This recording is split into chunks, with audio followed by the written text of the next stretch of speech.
তেল নাই, নসিবে শুধু লাইন। নাসির পাটোয়ারির 4 ঘন্টা বনাম আম জনতার অনন্তকাল। দেশের জ্বালানি সংকটে এখন আর সাধারণ বা অসাধারণ বলে কিছু নেই। সবাই এখন এক কাতারে, থুড়ি একই লাইনে। সম্প্রতি জাতীয় নাগরিক কমিটির মুখ্য সমন্বয়ক নাসির উদ্দিন পাটোয়ারি প্রমাণ করে দিলেন যে সরকার বদলালেও পাম্পের নজলের মুখ দিয়ে তেলের বদলে কেবল দীর্ঘশ্বাসই বের হচ্ছে। 4 ঘন্টা লাইনে দাঁড়িয়ে তেল না পেয়ে তিনি যে ফেসবুক পোস্ট দিয়েছেন তা এখন নেটিজেনদের কাছে তেলহীন শোকগাথা নামে পরিচিতি পেয়েছে। রাজধানীর ফিলিং স্টেশনগুলোতে এখন তেলের চেয়ে মানুষের ভিড় বেশি।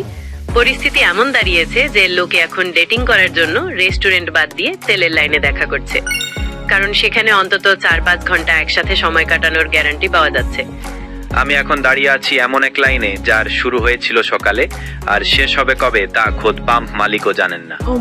নাসির উদ্দিন পাটোয়ারি সাহেব 4 ঘন্টা দাঁড়িয়ে তেল পাননি। এটা শুনে লাইনের পেছনে থাকা এক বৃদ্ধ চাচা হাসতে হাসতে বললেন, বাবা উনি তো ভিআইপি, তাই 4 ঘন্টায় আসা ছেড়ে দিয়েছেন।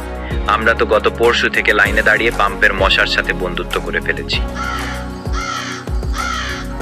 জনমনে এখন একটাই প্রশ্ন, হাসিনা সরকার আমলারা সামাল দিতেন নাকি তেল সামাল দিতেন? নেটিজেনদের একাংশ বলছেন আগে তেলের দাম বাড়লে পকেট পুরতো, আর এখন তেলই নাই বলে পকেট ঠান্ডা কিন্তু মেজাজ গরম।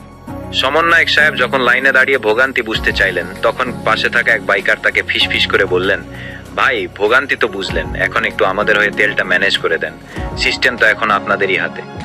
পাম্পের এক কর্মচারী তেলের নজেল দিয়ে বাতাস বের হতে দেখে মন্তব্য করেন, তেল তো আসলে এক প্রকার মায়া, এটি আছে বলে মনে হয় কিন্তু ধরতে গেলেই ভ্যানিশ।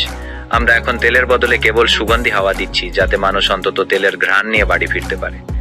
সুতরাং বোঝা যাচ্ছে তেলের সংকটে দেশ এখন অকটেন মুক্ত হওয়ার পথে। নাসির পাটোয়ারি সাহেবের পোস্ট আমাদের মনে করিয়ে দিল, বিপ্লব আসুক বা না আসুক 4 ঘন্টা লাইনে দাঁড়িয়ে খালি হাতে ফেরাটাই এখনকার নতুন জাতীয় ধৈর্য পরীক্ষা।